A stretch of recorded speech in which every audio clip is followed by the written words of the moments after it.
Au plaisir de vous informer sur Tamashek, la première télévision malienne au Sénégal. Mesdames et messieurs, bonsoir et bienvenue dans ce journal. Au sommaire, campagne électorale au Sénégal, les responsables politiques de la coalition Benno Bokk Yakaar ont organisé ce dimanche une caravane pour convaincre les populations de la commune Rufisque-Est à voter pour Amadou Ba à l'élection présidentielle le 24 mars prochain. À Bambilor, un litige foncier oppose APIX et les populations. Ces familles constituées en collectif pour revendiquer leurs terres dénoncent les agissements de l'APIX SA qui a entamé les démolitions des maisons bâties. Vous aurez plus de détails au cours de cette édition d'information. C'était tout pour les titres. Une fois encore, mesdames et messieurs, bonsoir et bienvenue.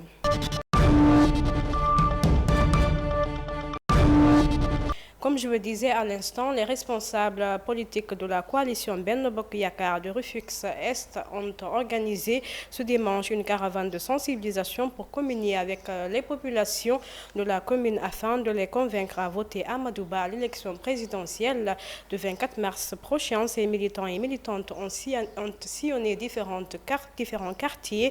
Prenant la parole, l'ex-ministre de la Justice a estimé qu'un pays doit être confié à un expérimenté pour ne pas regretter son choix. Pour sa part, Nafissatou Diouf, directrice générale de la TDS, soutient que pour voter Amadou Ba, c'est voter la continuité des bourses de sécurité familiale pour nos parents. Ce message, chers concitoyens, il vous est adressé jusqu'au soir du 24 mars 2024, que nous fassions le bon choix en élisant le 5e président de la République du Sénégal. Mais pourquoi l'élire? Parce que c'est le candidat de la continuité. Pourquoi l'élire? Parce que c'est le candidat de la magnanimité. Pourquoi l'élire? Parce que c'est le candidat social, c'est le candidat qui va parachever les chantiers du Sénégal émergent. Mais surtout, c'est le candidat qui va permettre aux ménages moyens, aux Sénégalais dont les revenus ne sont pas suffisants, qui va leur permettre justement de pouvoir mieux vivre dans un Sénégal où vous voyez, nous sommes sur un boulevard qui dans quelques semaines va être achevé. Colobane va connaître un nouveau visage, Médina va connaître un nouveau visage, Kewoulen de même. Donc mbokk yi voté leen Amadou Ba maa ngi leen di gërëm di leen sant.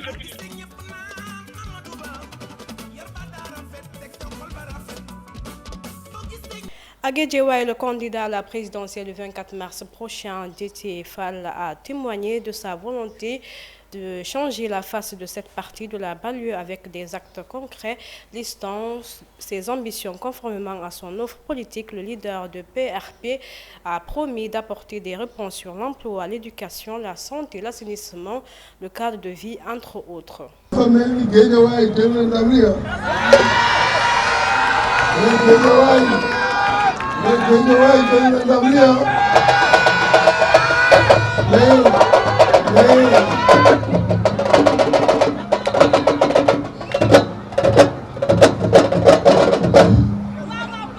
mais man xawma fan la madame Sarr jaar gaay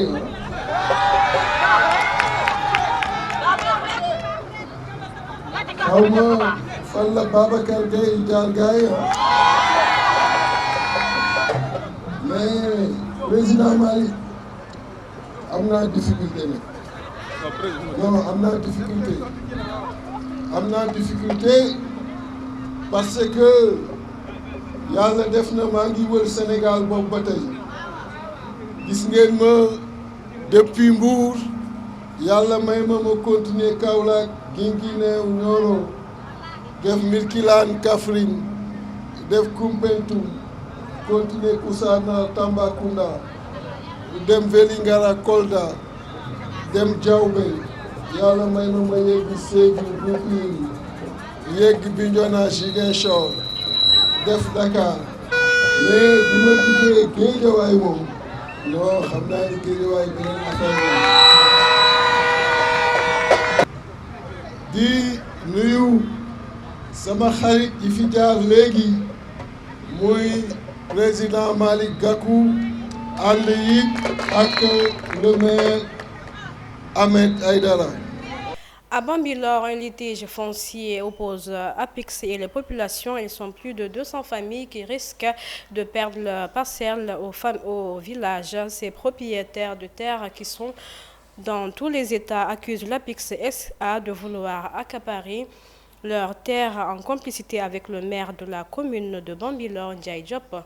Suivant Khaliba, il est le coordinateur du collectif. Nous avons décidé d'acheter sur ce site des parcelles. Avant d'acheter ces parcelles-là, nous étions entrés en contact avec la mairie qui nous avait assuré de la légalité de l'achat de ces parcelles-là. Nous les avons acquis de façon très légale et depuis 2019, il y a plus de environ 253 personnes qui sont venues sur ce site et acheter des maisons. Le 27 décembre, certains maçons ont été arrêtés dans leurs travaux et par la DESCOS. Une fois l'initiative prise d'entrer en contact avec la DESCOS, le commandant de la DESCOS nous a assuré que ce site a été démoli par l'APIX pour être donné aux impactés du terre. Et nous, l'information que nous avions depuis le début, il faut savoir que nous sommes ici depuis 2019. Et les impactés du terre sont ici que depuis 1 an, voire 1 an et demi. Et il y avait bien une frontière définie entre les deux sites. Le site des impactés du terre et les lotissements de parcelles que nous avons légalement acquis. Ils ont décidé un bon matin, unilatéralement, sans discussion, sans préavis, sans avertissement, de venir faire une extension de leur site sur notre zone. Et de la façon la plus sauvage, en amenant leurs machines, en détruisant nos fondements, en détruisant nos maisons, en détruisant les clôtures, tout ce qui était déjà construit sur ce site a été réduit en ruine. C'est des économies d'une quinzaine d'années. Dans le collectif, il y a beaucoup de personnes depuis ce jour qui sont tombées en dépression. Là, je vous parle de 253 personnes. 253 personnes qui œuvrent dans le secteur informel. L'APIX, en détruisant les bâtiments annexes à notre zone, a dit que la proposition sur la table pour nous dédommager est à hauteur de 1 000 francs par mètre carré. Ce qui nous fera 150 000 francs la parcelle de 150 mètres carrés. Ce qui est pour nous aberrant.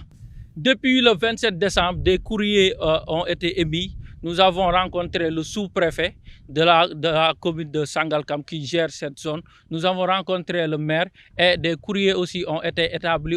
La République démocratique du Congo a levé le moratoire sur la peine de mort. Félix Tshisekedi a décidé de reprendre les exécutions capitales, notamment contre les militaires jugés coupables de trahison et les acteurs de banditisme urbain entraînant mort d'hommes, a souligné que le pays de l'Afrique centrale avait introduit le moratoire sur la peine de mort en 2003, mais celle-ci n'a jamais été abolie.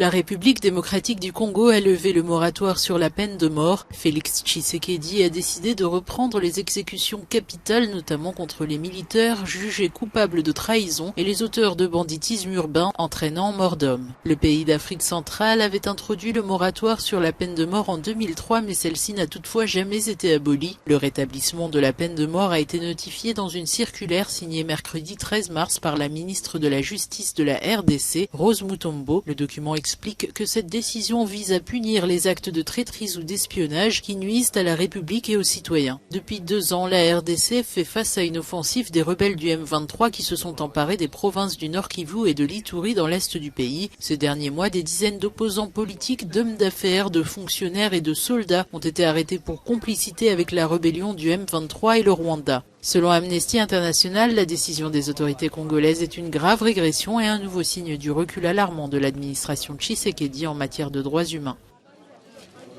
Au moins 16 militaires, dont 4 officiers, ont été tués dans le sud du Nigeria alors qu'ils étaient déployés dans le cadre d'une mission de conciliation entre les communautés, et le gouverneur d'État du Delta a affirmé dans un communiqué que de prendre toutes les mesures nécessaires pour démasquer les acteurs de cet acte ignoble.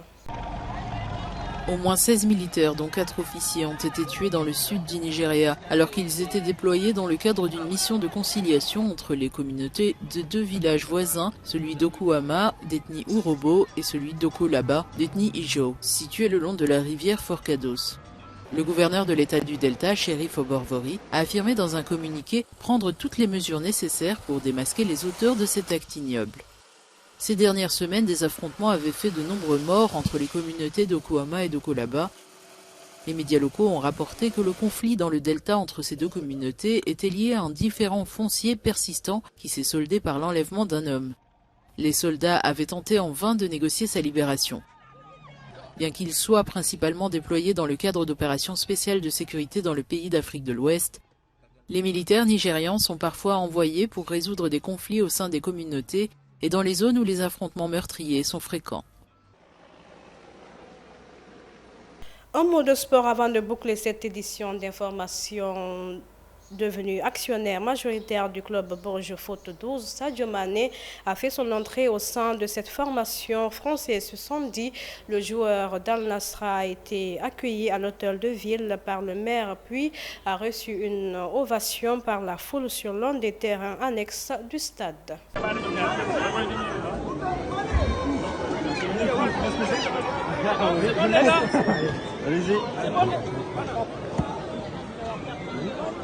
À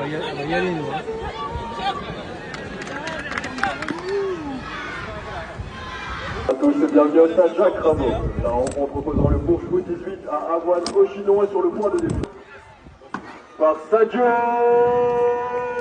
Mané.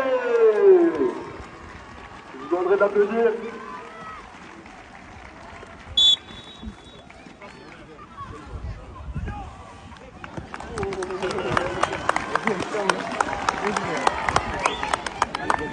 C'est avec ce mot de sport que nous bouclons cette édition d'information. Merci de l'avoir suivi sur la télévision Tamashek, la culture au cœur de l'Afrique. Prenez soin de vous. Au revoir.